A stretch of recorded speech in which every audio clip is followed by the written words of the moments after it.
Alrighty folks, I wanted to make this video. I've had a tough time trying to find these correct sway bar end links for this Edsel here.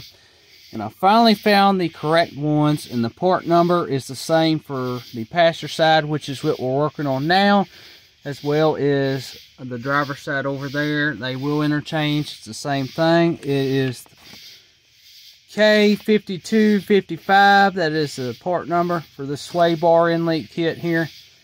And here's the other one too. This is for our driver's side. Again, it is K5255. And it's got everything you need. And got all 4 washers in it. So you should have 4 washers, 4 bushings. And then you got the sleeve, which is right here. And then you got your actual bolt. And then it's got a lock nut at the end there. But I tell you what, I've had a time with that. I've had a time trying to find the correct ones. And a lot of the issue was trying to find this correct sleeve that was the correct length. And had a tough time. I gotta go back and tighten this down a little bit. And just kind of got it mocked up, but it's going to work.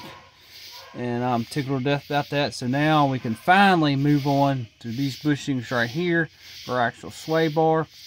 And I gotta find the part number for them, but I'm really tickled about that. So now we got a new upper ball joint in there, and still got a solid grease fitting there. And then we got a new lower ball joint down here. It rained a few days ago, so all this, when it rained, it splashed a bunch of dirt and everything up on this control arm, unfortunately. But it was nice and cleaned up and painted. But you got new bushings on as well. So you got brand new bushings in there. I gotta tighten that up. That's not good.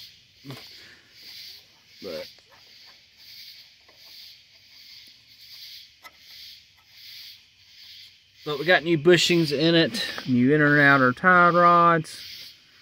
And the thing I don't like about the inner tie rods is there is no cotter key to lock them in. They just have a regular lock nut on them. I don't really like that.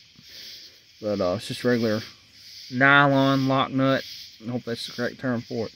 But again, I'm not really liking that design, but kind of is what it is.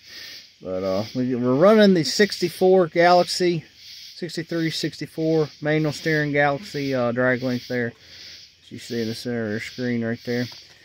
And got new tie rods, new tie rod sleeves, and I tell you what, it's been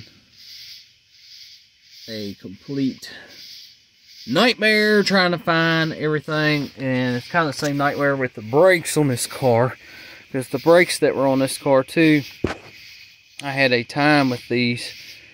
And you know, you got to order from like 10 different places to get everything you truly need. So you know, it goes to show that if they list it online, just to give you a warning out there, that it fits a 59, 58 Edsel, or 58, 59 Edsel, same thing. However they list it. Sometimes they go 58, 59, and sometimes they go, you know, 60 to 58, you know, however they word it on there. And you got to be careful about that, because not everything truly fits. And I had a time with that. I had a time. Now, again, like I said, got to tighten this down. It's just kind of sitting there, but this is the correct one. And that's going to be nice. So we'll finally have our new sway bar end links. And again, the part number, it interchanges with either side. So it's the same part number for the driver's side and the passenger side. Again, it is K5255. And when you get the kit, I just recommend, make sure you got everything that you need. Got 4 bushings there, and you got 4 washers, and then make sure you got your bolt, your lock nut, and that little sleeve. And these sleeves you got to watch out for. That sets the height of it. So some of these drag link, excuse me there, it's a drag link, but sway bar end links here, some of them are a little taller, some of them are shorter, and I had a heck of a time. So this is the correct one. So I'm gonna go back and tighten all this down. And before I do that, I gotta order these next. Probably order that in the next week or so. get these, and I think we'll finally have this front end just about wrapped up. And got new coil springs as well, so should be pretty good. This car ought to, once we get our front alignment, it ought to steer really, really well. And I'll probably go in here and replace, I don't remember which side I did, but I did buy new inner and outer bearings and new wheel seals for the front on this car. I'll probably go in there and replace all that again just to freshen it up. They're not that expensive. And they do take, this car does have the needle style bearings in it. It does not have the ball bearings, thank goodness. But it does have the needle style inner and outer bearings on it. But I'll probably do all that good stuff again. Repack the bearings and adjust the shoes and, you know, check our wear and all that good stuff. So I got to go through all this stuff here too. And I think once we get this front end wrapped up, we'll finally get this thing, sit it back on the ground. And then we'll go in here, and then the real chore slash real nightmare, because I know that's going to be a nightmare. That's definitely going to be a nightmare, no joke. Is we're going to start from our dry shaft and just work all the way back to the sure end here. But I'm going to see if I can figure out what's what with the slip yoke. There's nothing really wrong with this one. Well, I want to replace the slip yoke here, and I believe these U-joints on this car, I believe, now I'll double check, that they are a 1310 series U-joint. And the lower the number, like 1310, it'd be like that, and then 1310 would be like that. 1330 is more wide, 1340 is wider, 1350 is wider, so on and so on. But I believe that these are a 1310. I'll double check that and verify that. And then, I mean, everything really doesn't feel that bad, but, you know, why not? We're going to have to pull the dry shaft out anyway, because I got to pull the center out of this rear end here. We got to replace the yoke and the pinion seal, because I'm sure it's got a groove in it. They do make a bushing, I guess you would call it, or sleeve. That's the correct term for it. They make a sleeve that you can press onto that yoke if it's got a groove worn in it. But we're just going to start from this dry shaft here. I'm going to see if I can find a new slip yoke, because they do have a little weep hole back in here. And sometimes if it's got fluid running out of that, that's not good. So it's time to replace it. And they actually do get a groove as well. And I did check a little bit, and I think we definitely, that tail shaft bushing in it's hard to do on camera here. But the tail shaft bushing that's inside of this tail shaft here, it's definitely got some wear in it for sure. So I might have to unbolt that tail shaft and throw a new bushing in it. I mean, the motor and the transmission need to come out anyway and be overhauled, but I just want to get this car to where we eliminate all the major wear issues and quotations there. Just get rid of all of our major issues. And I might throw a new transmission mount on it too.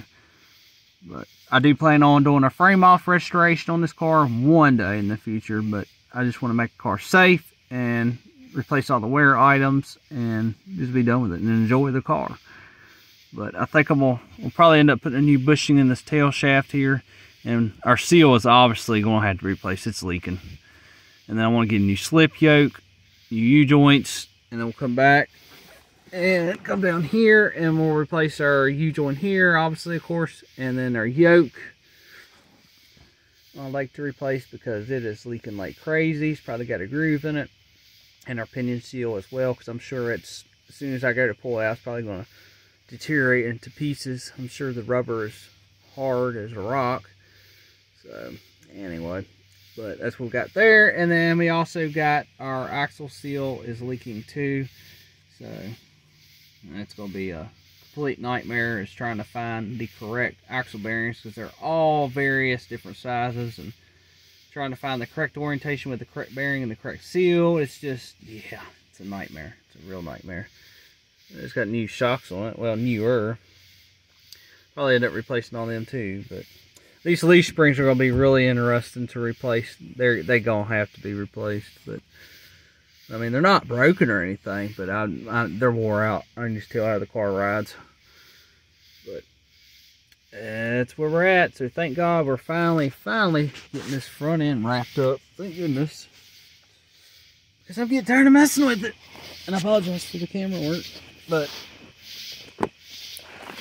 there's not very many good videos on YouTube about Edsels here.